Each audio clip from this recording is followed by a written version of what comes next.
Hello students, मैं विशाल गुप्ता आपका teacher. कैसे हो आप सब स्टूडेंट्स। इस वीडियो में मैं आपको क्लास 12 सब्जेक्ट बिजनेस स्टडीज़ का जो चैप्टर है मार्केटिंग का, उसका टॉपिक प्रमोशन आगे कराने जा रहा हूं आपको।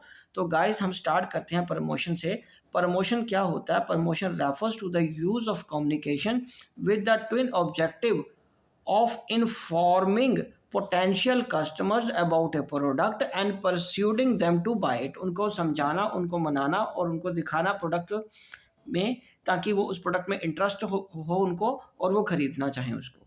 In other words, promotion is an important element of marketing mix by which the marketers use various tools of communication to encourage exchange of goods and services in the market। और promotion mix क्या? It refers to the combination of promotional tools used by organisation to achieve its communication objectives. Various tools of communications are used by the marketers to inform and pursue customers about their firm's products।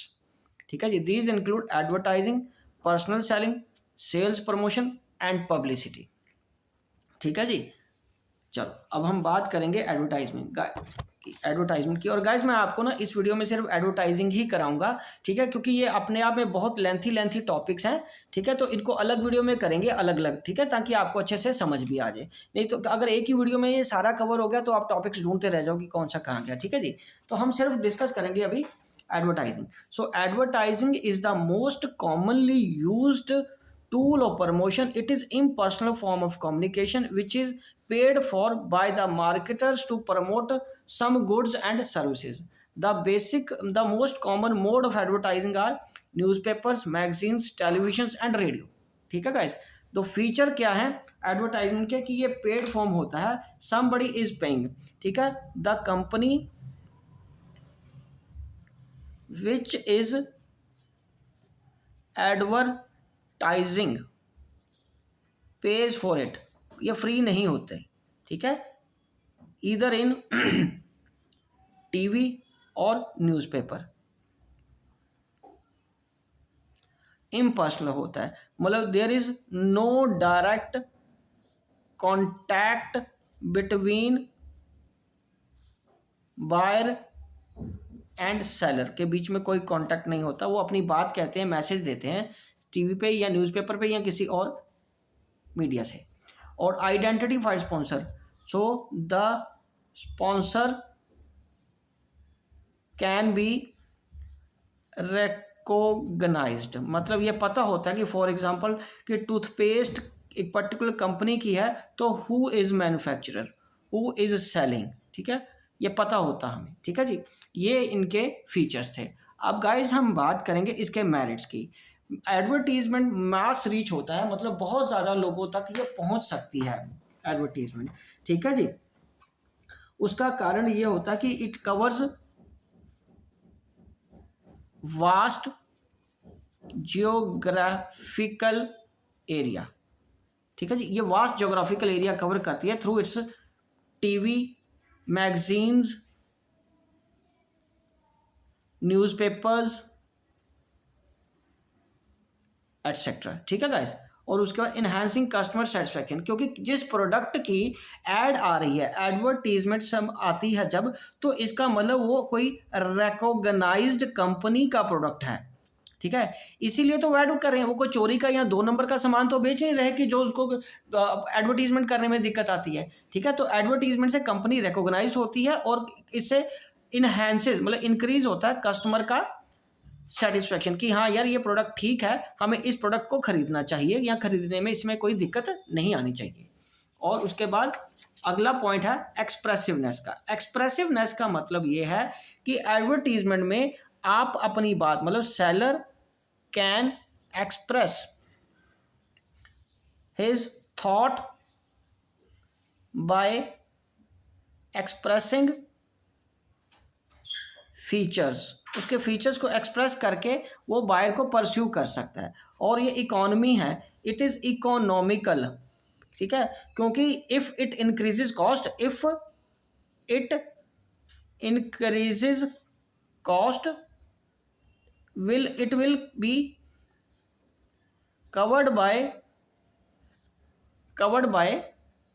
More sales, तो demand बढ़ेगी, उससे cell बढ़ेगी और उसके खर्चा वो पूरा हो जाएगा। लिमिटेशंस ऑफ एडवर्टाइजिंग, तो लिमिटेशन ऑफ एडवर्टाइजमेंट का मतलब क्या हुआ, ये लेस फोर्सफुल है because it is one way होने की वजह से।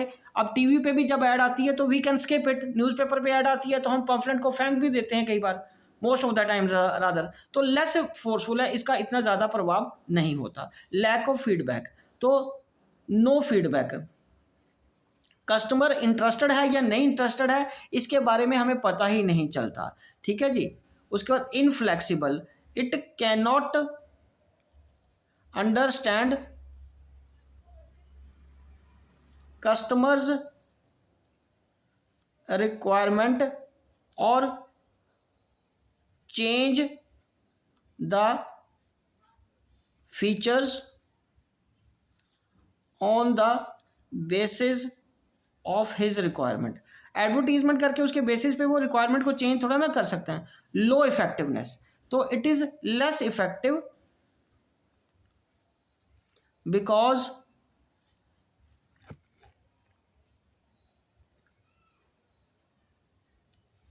If it reaches to wrong audience, तो उसका फ़र्क सारा ख़त्म हो जाएगा, उसका असर ख़त्म हो जाएगा, उसको आपको कोई पता ही नहीं चलेगा कि उस जिस ऑडियंस तक आप पहुंचाना चाहते थे उस तक तो वो पहुंचा ही नहीं। सपोज करो कि कोई फीमेल ब्यूटी प्रोडक्ट है और वो बच्चों के प्रोग्राम में आप ऐड कर रहे हो, तो उसका क्या फ़ायदा रहेगा, उनका कोई फ़ायदा नहीं रहेगा, ठीक है जी। तो ये हो गया हमारा लो इफेक्टिवनेस। उसके बाद एडवर्टीजमेंट के ऑब्जेक्शंस क्या हैं गाइस, ऑब्जेक्शन है कि इससे कॉस्ट इंक्रीज होती है, it increases the cost, increases the cost, but इसका ऑब्जेक्शन को दूर कैसे किया जा सकता है, but increasing sales volume and profit can cover the cost, ठीक है जी। चलिए ये भी इंटरेस्टिंग पॉइंट है। अब उसके बाद हम बात करेंगे नेक्स्ट पॉइंट की, सेकंड, अंडरमाइन सोशल वैल्यूज। तो ये कई बार सोशल वैल्यूज को अंडरमाइन करके भी एडवर्टीजमेंट बनाई जाती है सिर्फ अपने प्रोडक्ट को दिखाने के लिए, ठीक है। एंड कई बार वो इस तरह ऐसी बना दी जाती हैं एडवर्टीजमेंट कि वो अच्छा नहीं होता, ठीक है।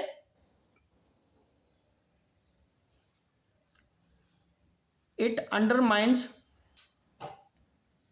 Values of society by using wrong type of advertisement, अपना प्रोडक्ट बेचने के लिए वो गलत तरीके से एडवर्टाइजमेंट भी कभी करते हैं, ठीक है, जैसे लीकर की, जैसे स्मोकिंग की, ठीक है, जैसे कुछ ऐसे प्रोडक्ट्स की कि बच्चे उसको इनकरेज हो, टेम्प्ट हो उसको खरीदने की, ठीक है, जैसे लॉटरी गेम्स हो गई, ठीक है।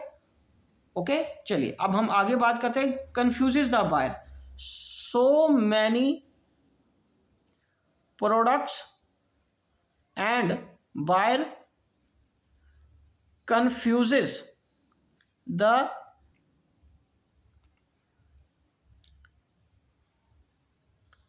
यहां मैंने बायर लिख दिया है, सेलर आना चाहिए, products and sellers confuses the buyers, ठीक है जी। बट ऑब्जेक्शन को दूर कैसे किया जा सकता है, but it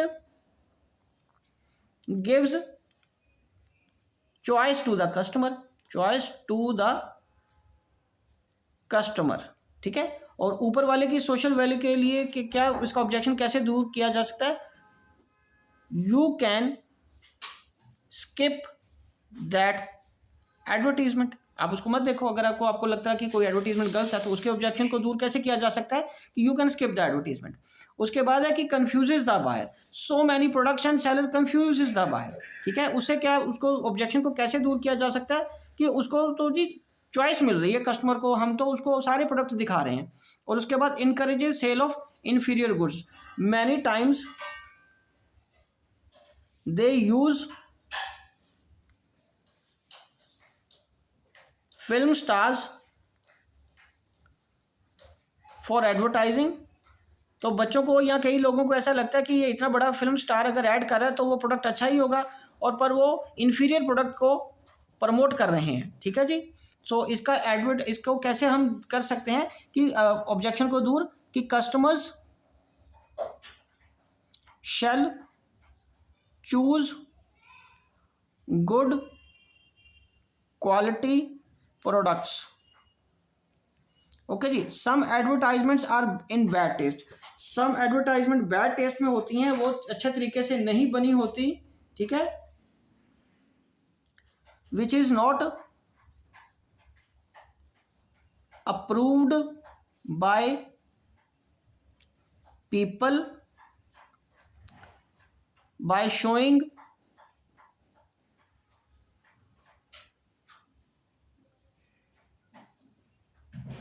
women in all advertisements, ठीक है। तो उसमें आप गलत तरीके से कई बार वुमेन को प्रेजेंट किया जाता है एडवर्टीजमेंट में, तो वो भी नॉट इन गुड टेस्ट। तो ऐसे को ठीक नहीं किया जाता, ये एडवर्टीजमेंट ठीक तरीके से नहीं समझी जाती, इसको अच्छा नहीं माना जाता, ठीक है। तो इसका ऑब्जेक्शन को दूर कैसे किया जा सकता है? इस ऑब्जेक्शन को दूर करने का तरीका है कि it depends upon the society what to accept और नॉट, ठीक है जी। तो यहां तक ये टॉपिक मैं कंप्लीट करता हूं अभी, ठीक है जी। तो एक बार हम दोबारा देख लेते हैं कि ऑब्जेक्शंस क्या है। ऑब्जेक्शंस में सबसे पहला था कि ऐड टू कॉस्ट, कि इससे कॉस्ट बढ़ती है, बट इसका ऑब्जेक्शन को कैसे दूर किया जा सकता है कि अगर ऐड करते हैं तो उससे सेल भी तो बढ़ेगी, सेल से प्रॉफिट बढ़ेगा, जिससे वो कॉस्ट कवर हो जाएगी। दूसरा है it undermine the social values, social values को वो कहते हैं कि अंडरमाइन करता है रॉन्ग टाइप ऑफ एडवर्टीजमेंट से। पर उसका ऑब्जेक्शन को कैसे दूर किया जा सकता है कि you can skip the ad, it confuses the buyer. Sometime बहुत सारे सेलर्स या प्रोडक्ट ऐसे आ जाते हैं सिमिलर से, कस्टमर को चॉइस करना मुश्किल हो जाता है कि किस प्रोडक्ट को वो चूज करें। बट इस ऑब्जेक्शन को दूर कैसे किया जा सकता है कि इट गिव्स चॉइस, ये कस्टमर को चॉइस दे रहा है प्रोडक्ट की। Encourages sale of inferior goods, कई बार इन्फीरियर गुड्स जैसे तंबाकू के प्रोडक्ट हो गए, उसके लिए बड़े स्टार को आपने यूज़ किया अपने प्रोडक्ट को बेचने के लिए, गुटखा के लिए इस्तेमाल किया अपने प्रोडक्ट को बेचने के लिए, बट वो प्रोडक्ट किसी भी रूप में जनरल पब्लिक के लिए या कोई भी जो कंज्यूम करे उसके लिए हानिकारक है। तो इस तरीके के प्रोडक्ट को चूज़ करने से पहले कस्टमर को ही चाहिए कि उसको क्वालिटी के प्रोडक्ट्स को चूज़ करें। और some advertisements are in bad taste, कुछ बैड टेस्ट में इसलिए कही जाती है क्योंकि हर एड में वुमेन की ज़रूरत होती है। बहुत ज़्यादा मेल प्रोडक्ट्स ऐसे होते हैं जिसमें वुमेन को डिटीरियोरेटिव तरीके से दिखाया जाता है। तो इसका ऑब्जेक्शन को दूर कैसे किया जा सकता है? It depends upon the society what to accept और नॉट एक्सेप्ट, राइट गाइज। तो ये टॉपिक मैं यहीं कंप्लीट करता हूँ। अगला जो इसका टॉपिक है पर्सनल सेलिंग, वो हम नेक्स्ट वीडियो में करेंगे, इसलिए आप मेरे चैनल को सब्सक्राइब कर लीजिए और वीडियोस देखते रहिए और अपना कोर्स कंप्लीट करते रहिए। और हाँ, रिवीजन भी यहीं से कर लेना। Wishing you good luck.